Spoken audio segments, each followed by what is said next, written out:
जी मेरी आवाज आ रही?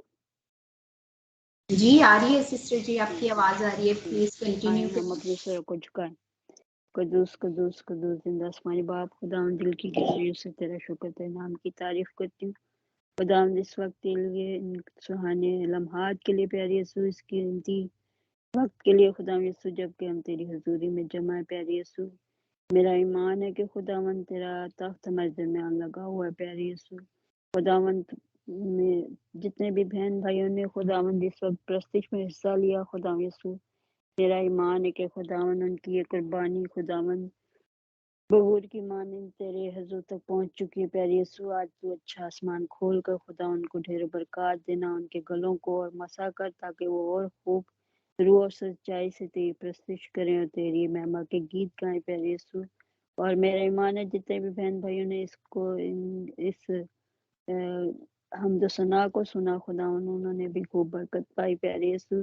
अब जबकि हम तेरे कलाम को सुनने को हैं प्यारे यीशु, तू हमारे कानों को मसा कर, दिलों को नरमा, ताकि जो भी कलाम का बीज खुदावंद बाइबल स्टडी के जरिए से आज बोया जाए, खुदा वो 100 का 100 गुना फल लाए हमारी जिंदगियों से। खुदावंद तेरा नाम जलाल पाए, तेरा कलाम चलता फिरता नजर आए प्यारे यीशु। आज पास्टर साहब के साथ होना, जो भी कुछ आज वो हमें सिखाएं खुदा यीशु, वो खुदावन वो नहीं बल्कि खुदावन तेरा पाक रो उनको गाइड करे, और खुदावन पास्टर साहब को खुदावंद तेरा पाक रू आगे पीछे से घेरे रहे, जो भी जहाँ भी वो इस वक्त हैं, इस डिवाइस को खुदावंद, उस कमरे को खुदावंद तेरे लोग में छुपाती प्यारे यीशु। लफ्जों का जिम्मा लेना प्यारे यीशु, वो नहीं बल्कि तू उनमें से होकर बोलना, और जो भी कुछ आज हम सुने सीखे खुदावंद, वो खुदाम पा खुदाम दूसरों तक पहुंचाएं अपने बंदा के साथ, और हाजिर जमात के एक एक बंदे को छूना और बड़ी बरकत देना। और भी कलाम का बीज आज बोया जाए, खुदा वो 100 का 100 गुना हमारी जिंदगी में फल लाए, तेरा कलाम हमारी जिंदगी से चलता फिरता नजर आए। ये सब कुछ मांगती हूँ तेरे जिंदा जलाली के दूसरे सुना में सोना बख्श दे, आमीन। आमीन। थैंक यू सिस्टर जी, खुदावंद आपको इसी तरह बरकत दे, और हम दुआ गो हैं कि खुदावंद आपको जल्द सेहतयाबी बख्शे मुकम्मल तौर पर, और आप इसी तरह हमारे दरमियान मौजूद रहें और खुदावंद के नाम को इज्जत और जलाल देती रहें। तो अभी वक्त आ पहुंचा है कि हम आज खुदावंद के खादिम से सीखें कि खुदा आज इमसाल की किताब से हम बाइबल स्टडी करेंगे। तो पास्टर जी के वसीला से खुदावंद आज हमें बहुत से गहरे भेद बताने वाले हैं। इमसाल की किताब उसका 6 बाब 1 और 2 आयात जो हैं वो आज हम बाइबल स्टडी करेंगे पास्टर जी के साथ मिलके। तो मैं वेलकम करती हूँ पास्टर जी को कि वो आए और आज का जो भी बीज खुदावंद ने उन्हें दिया है वो हमारे दरमियान बोएं, और हम सब आज इस कलाम के वसीला से बहुत सारी बरकतें लेकर यहाँ से लौटे। वेलकम पास्टर जी, खुदावंद आपको बरकत दे और अपनी हिफाजत में रखे।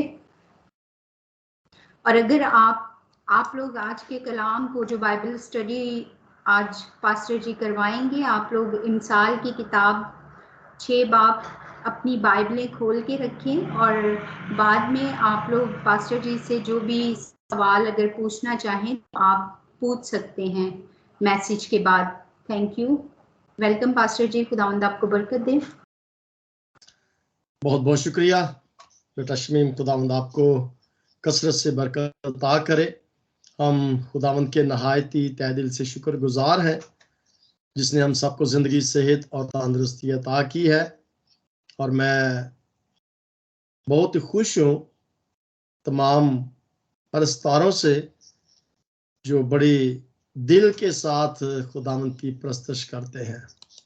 मैं महसूस कर रहा था कि जब ये गीत और ज़बूर गाए जा रहे थे, I was really blessed by all this worship.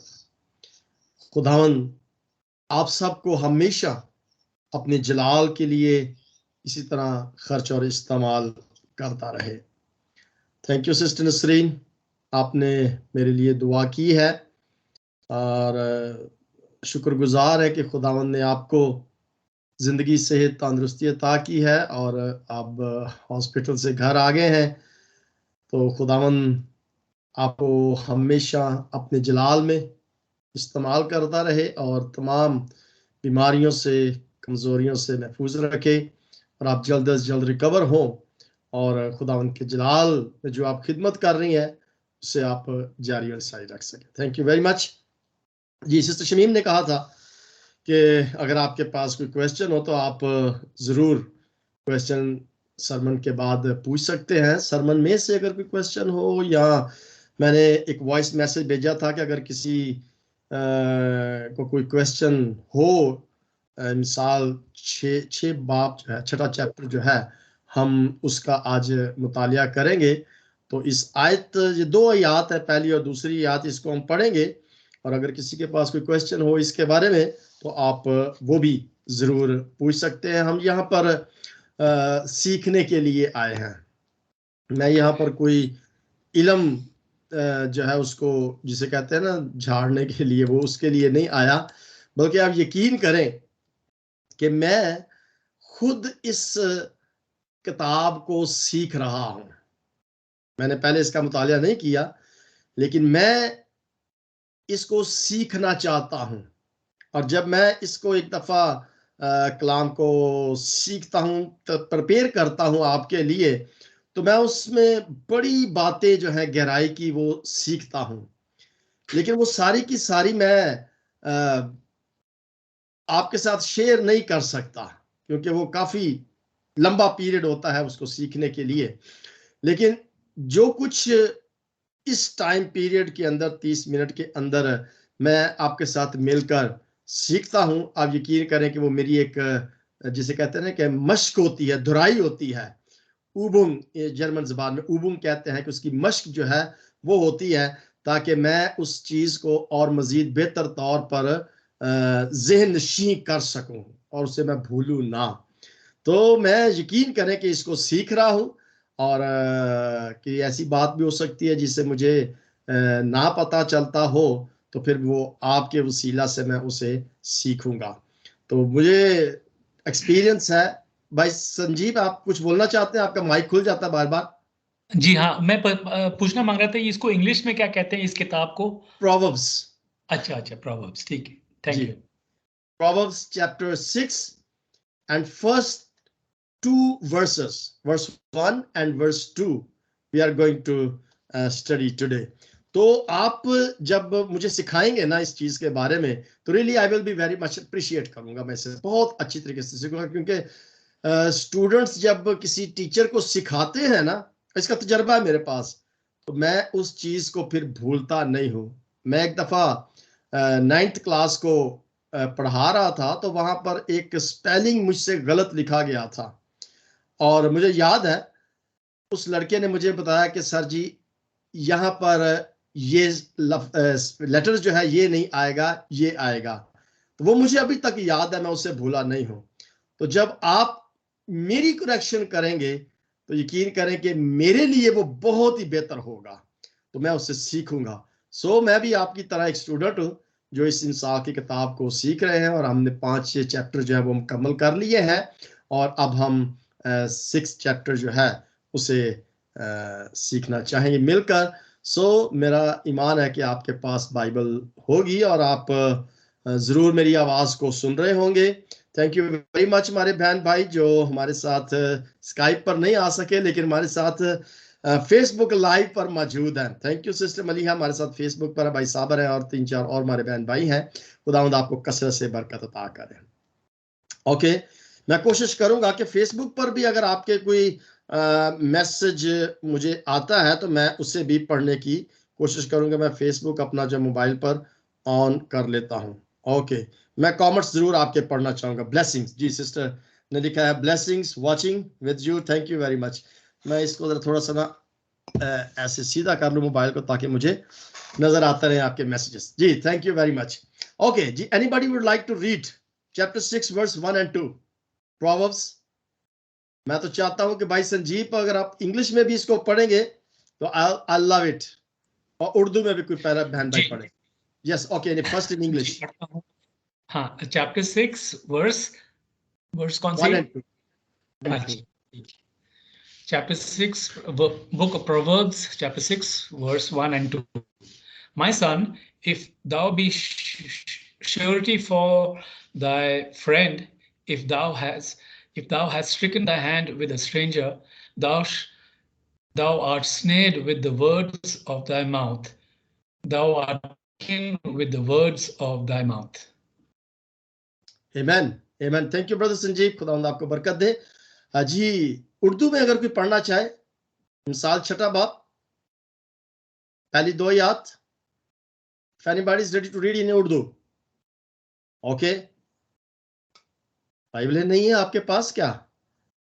Ji pastor जी मैं पढ़ूंगी. जी, थैंक यू पढ़ें. इमसाल की किताब उसका 6 बाब 1 से 2 आयत तक हम पढ़ेंगे.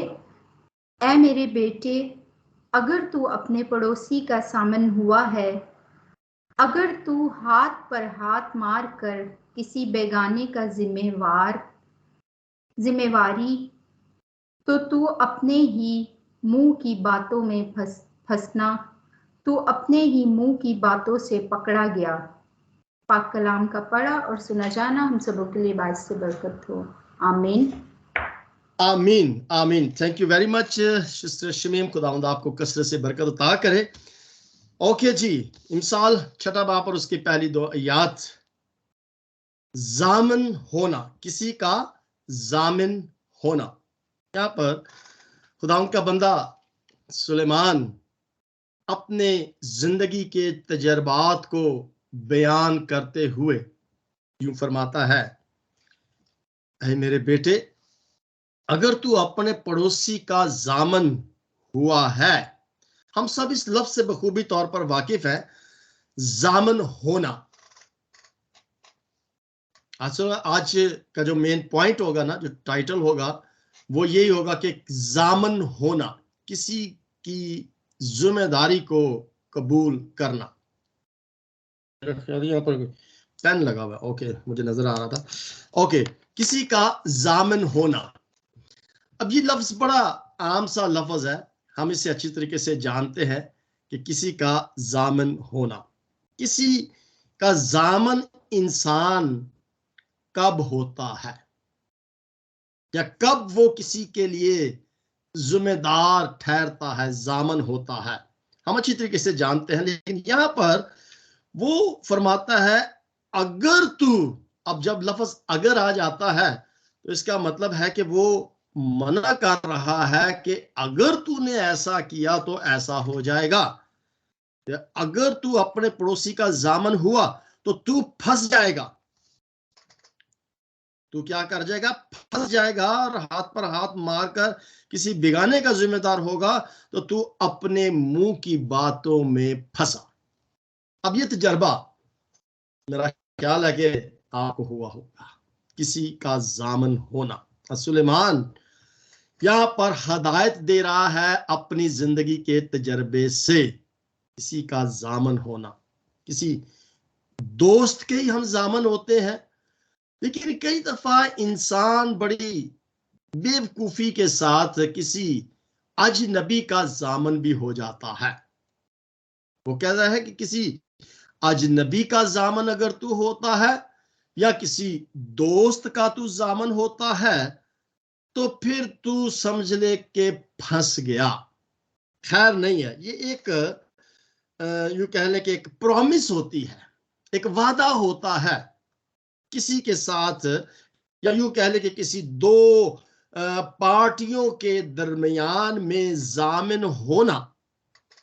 अब वहां पर एक शख्स अगर अपने उस वादे में पूरा नहीं उतरता तो जामन क्या हो जाता है? वहां पर फंस जाता है.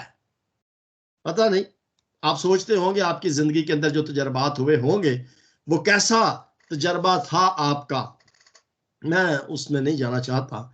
लेकिन हम आज इस जामन को एक दुनियावी तौर पर नहीं देखना चाहते, हम इसको एक रूहानी तौर पर देखना चाहते हैं. यानी पैसे का जामन होना और फिर उसका इनकार कर देना, दुनियावी तौर पर हम इसे बखूबी तौर पर समझते हैं.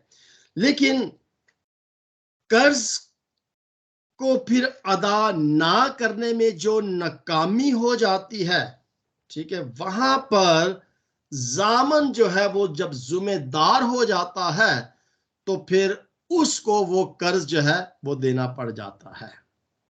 चलिए, उसका हमें दुनियावी तौर पर भी वो मना कर रहा है कि हमें किसी अजनबी का या किसी दोस्त का जामन नहीं होना। उसकी वजह मैं आपको आगे चल के बताऊंगा कि क्यों उसने ये बात की है या क्यों उसने इस काम के लिए मना किया है।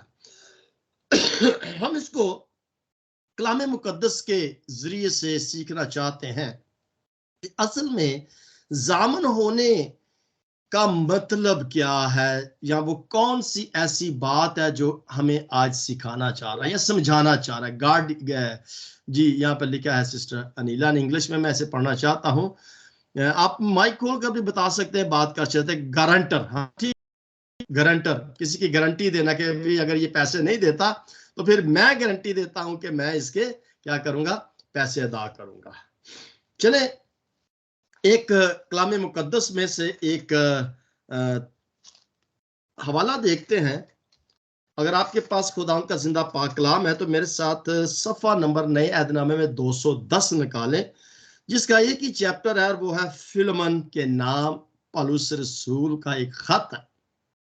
उसको हम आज पढ़ते हैं तो वहां पर देखते हैं कि खुदावंद का बंदा पौलुस रसूल जो है वो किसका गारंटर बनता है, किसका जामिन जो है वो बनता है। इसकी 18 और 19 आयत को हम पढ़ते हैं। फिलमन एक ही चैप्टर है, उसकी 18 और 19 आयत नया ऐदनामा उर्दू की बाइबल के अंदर है, कलाम मुकद्दस में सफ़ा नंबर 210 है, जो कि अबरानियों से पहले है। हाँ जी, मैं पढ़ूं पास्टर जी? जी ब्रदर साबर, वेलकम। 18 और 19 आयत। और अगर उसने तेरा कुछ नुकसान किया है या उस पर तेरा कुछ आता है तो उसे मेरे नाम लिख ले। मैं पौलुस अपने हाथ से लिखता हूं कि ख्वा अदा करूंगा, मैं खुद अदा करूंगा और उसके कहने की कुछ हाजत नहीं कि मेरा कर्ज जो तुझ पर है वो तू खुद है। पाक कलाम के पढ़े और सुने जाने पे खुदा की बरकत हो। आमीन आमीन आमीन। खुदावंद आपको बरकत अता करे। भाई साबर, बहुत ही खूबसूरती के साथ आपने मेरी मदद की है इसको पढ़ने में। अब देखिए, यहां पर खुदावंद का बंदा पौलुस रसूल जो है वो खत लिख रहा है फिलमन को। अब फिलमन कौन है? फिलमन वो शख्स है जिसको खुदावंद का बंदा पौलुस रसूल बाइबल स्टडी करवाया करता था। और फिलमन का एक नौकर था जिसका नाम कोई बता सकता है क्या है? मेरे साथ रहे आपने, मैंने ये सरमन पहले भी एक दफा दिया था, अगर आपको याद हो। फिलमन का एक नौकर था जिसका नाम अनिसिमस था। पौलुस रसूल जब फिलमन के घर बाइबल स्टडी के लिए जाता था तो ये उसका नौकर नहीं बल्कि गुलाम था, यानी कि उसने पैसे देकर अनिसिमस को खरीदा हुआ था। इसकी ख्वाहिश होती थी कि वो भी पौलुस रसूल के पास बैठकर तो खुदा के कलाम को सीखा करे, या पौलुस रसूल की बातें जो हैं उसको वो सुना करे। यानी कि उसके अंदर एक दिलचस्पी थी कलाम को पढ़ने की, सुनने की, समझने की, अच्छी बातों को सीखने की ख्वाहिश थी। लेकिन गुलाम था, वो अपने मालिक के पास बैठ नहीं सकता था। फिलमन उसका मालिक था, लेकिन एक दिन क्या होता है कि वो अपने मालिक के घर से भाग जाता है। यानी कि फिलमन के घर से अनिसिमस जो है वो भाग जाता है और किसी दूसरे शहर के अंदर जाकर आजादाना जिंदगी को बसर करना चाहता है। मैं स्टोरी को बड़े शॉर्ट करता हूं। जब वो किसी दूसरे शहर में चला जाता है तो वहां पर उसको पौलुस रसूल मिलता है, और पौलुस रसूल अनिसिमस को जब ये देखता है कि ये अपने मालिक फिलमन के घर से भाग कर आ गया है, तो वो फिर अनिसिमस को कहता है कि तू अपने मालिक के घर वापस चला जा। अनिसिमस के हाथ ही ये खत पौलुस रसूल जो है लिखता है, और अनिसिमस के हाथ कहता है कि ये खत लेकर तू वापस फिलमन के पास जा। और उस खत के अंदर वो पौलुस रसूल फिलमन को ये लिखता है कि ये अनिसिमस जो तेरे घर से भागा है, और अगर ये कुछ लेकर भागा है, वो डेफिनेटली गुलाम था, और उसके घर से जब वो भागा तो जो भी मटेरियल था उसके पास वो डेफिनेटली फिलमन का था, और फिलमन से लेकर वो भागा उसके घर से। अब वो यहां पर पौलुस रसूल फिलमन को ये लिखता है कि अगर तो ये कुछ लेकर भागा है, तो यहां पर कहता है कि अगर इसने तेरा कुछ नुकसान किया है तो क्या कर ले कि जो कुछ भी वो ये तेरे घर से लेकर भागा है, या जो नुकसान इसने तेरा किया है, वो क्या कर ले, मेरे नाम लिख दे, मैं अदा करूंगा। पौलुस रसूल अपने हाथों से लिखता है कि खुद अदा करूंगा, और उसके कहने की कुछ हाजत नहीं कि मेरा कर्ज जो तुझ पर है वो तू खुद है। अब यहां पर पौलुस रसूल जो बात उसको फिलमन को लिखता है कि याद रख के तूने भी मेरा कर्ज देना है, और इस अनिसिमस ने भी तेरा कर्ज देना है। तूने मेरा कर्ज देना है और अनिसिमस ने तेरा कर्ज देना है। हाँ, अगर अनिसिमस का कुछ है तो वो तू मेरे नाम लिख दे, तो मैं आकर तुझे इसका कर्ज जो है वो अदा करूंगा। लेकिन तू भी मेरा क्या है, कर्जदार है, तू मेरा कर्जदार है। अब वो कर्जदार क्या था, कौन सा ऐसा कर्ज था जो फिलमन ने अदा करना था पौलुस रसूल को? सोचा कभी आपने इस चीज के बारे में? वो कर्ज ये था कि जो तालीम पौलुस रसूल फिलमन को देता था, वो ये चाहता था कि ये तालीम जो है ये अब तू दूसरों को दे। जो हदायत कलाम मुकद्दस में से तुझे दी गई हैं, जिस तरीके से मैंने तुम्हें ये कलाम दिया है या सिखाया है, अब उसी तरीके से तू वो कलाम क्या कर, दूसरों को दे। ये कलाम का कर्ज है जो तूने मुझे अदा करना है, जो तुझ पर कर्ज बनता है ये तूने अदा करना है। और तू ऐसे कर कि अनिसिमस को माफ कर दे, और तू क्या कर, इसका कर्ज मुझे दे दे, मैं अदा कर, मेरे नाम लिख ले। मेरे जीजो, अब सोचने की बात यह है कि अगर तो कोई ऐसा कलाम है जो मुझे सिखाया गया है, या अगर आपने कोई कलाम सीखा है जो भी पाक रूह कुद्दस के वसीला से आपको इल्म है, नॉलेज है, हिकमत है कलाम की रूह के हवाले से, ये वो कर्ज है जो आपने अदा करना है। रूहानी तौर पर हम इस बात से बखूबी तौर पर वाकिफ हो गए हैं कि वो कौन सा कर्ज है जो हमने अदा करना है। अब यहां पर क्वेश्चन जो बनता है वो आप अपने जहन के अंदर रख लें कि एक बहुत बड़ा क्वेश्चन है, शायद मैं ही आपसे पूछ लूं, देखिए अगर आप किसी दूसरे के लिए इल्तजा करते हैं, अब ये पौलुस रसूल इल्तजा कर रहा है फिलमन को कि इसका कर्ज मेरे नाम लिख दे और इसका कर्ज मेरे नाम लिख ले, जो तुझ पर है वो तू खुद है, यानी कि तूने भी मेरा कर्ज जो है वो अदा करना है।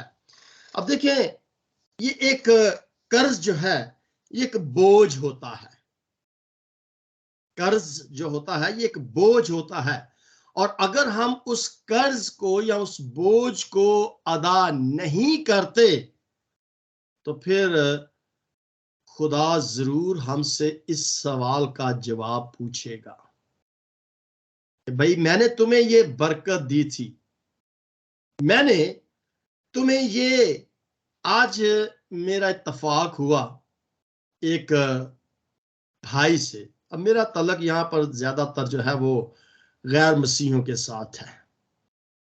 हम कुछ सफर कर रहे थे गाड़ी पर, तो मैंने उससे ये तालीम कुछ देने की कोशिश की, वो बिल्कुल अग्री हो रहा था, कह रहा था आपके पास बैठने को दिल करता है कि आप जो बातें बता रहे हैं ये बातें तो हम सुनना चाहते हैं, लेकिन हम इन बातों पर कोई, जिसे कहते हैं ना, अमल नहीं कर रहा।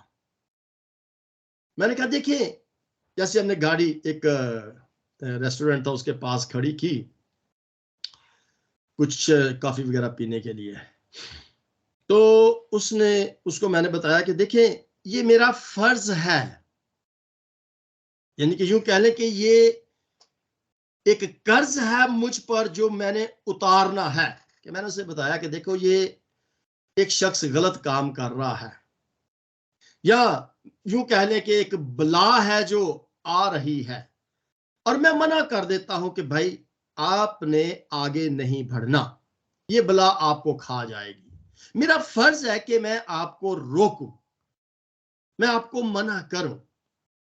तो अगर तो आप मेरी बात को सुनकर रुक जाते हैं तो आप हलाक नहीं होंगे, और अगर आप मेरी बात को सुनकर रुक जाते हैं हलाक नहीं होंगे, और अगर आप बढ़ते जाते हैं तो आप हलाक हो जाएंगे।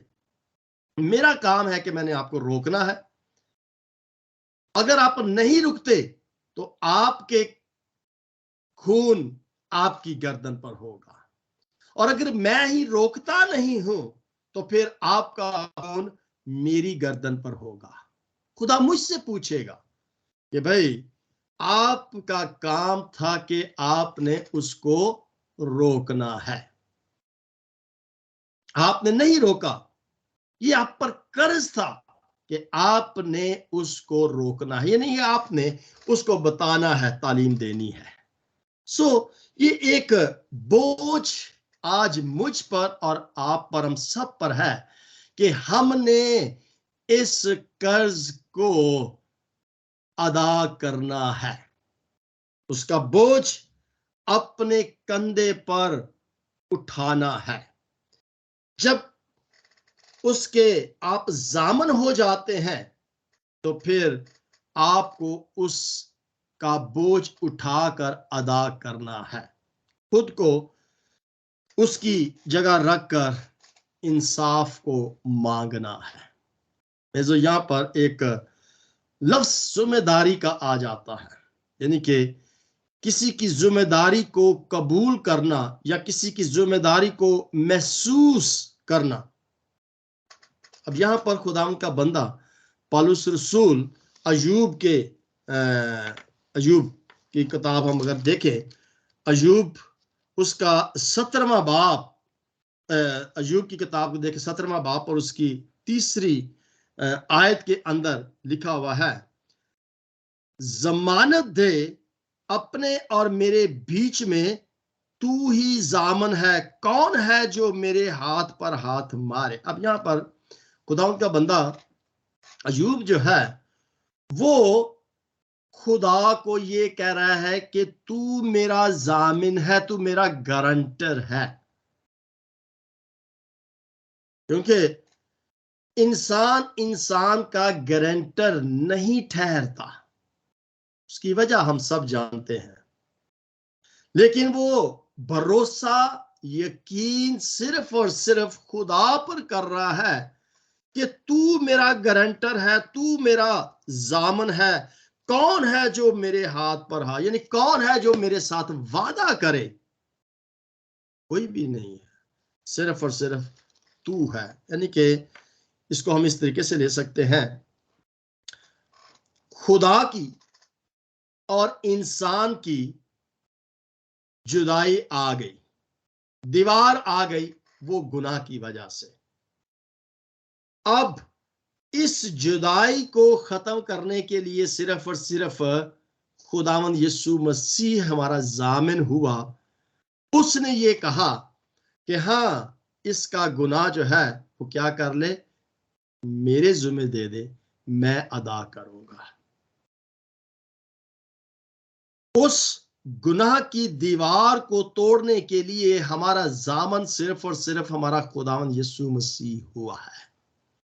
जो जुदाई की दीवार इंसान और खुदा के दरमियान में आ गई थी, उसको तोड़ने सिर्फ और सिर्फ जिम्मेदारी को खुदावंद यीशु मसीह ने कबूल किया है। यूं कह ले कि ज़बूर 119 के अंदर एक जगह पर दाऊद जो है वो फरमाता है, अगर आप ज़बूर 119 निकालें और उसकी 122वीं आयत को, तो वहां पे लिखा है, भलाई के लिए अपने बंदा का जामन हुआ, मगरूर मुझ पर जुल्म ना करे। भलाई के लिए, यानी कि यहां पर हम देखते हैं कि दाऊद फरमाता है कि जामन का काम है एक पुल का, एक ब्रिज का, जो खुदावंद यीशु मसीह ने अदा किया। कि खुदावंद यीशु मसीह इंसान और खुदा के दरमियान में एक पुल बन गया। उस जुदाई को खत्म करने के लिए, इंसान और खुदा का मिलाप कराने के लिए गारंटर जो है वो खुदावंद यीशु मसीह बना है।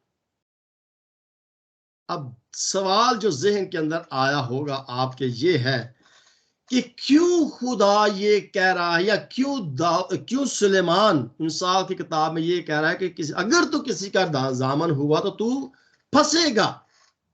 इसलिए कि इंसान इंसान का गारंटर नहीं बनता, उसके अंदर कुताही, बेवकूफी, इनकारी, जिम्मेदार ना ठहराने की सलाहियत पाई जाती है। वो नहीं ठहरता, कोई किसी का गारंटर बनता ही नहीं है।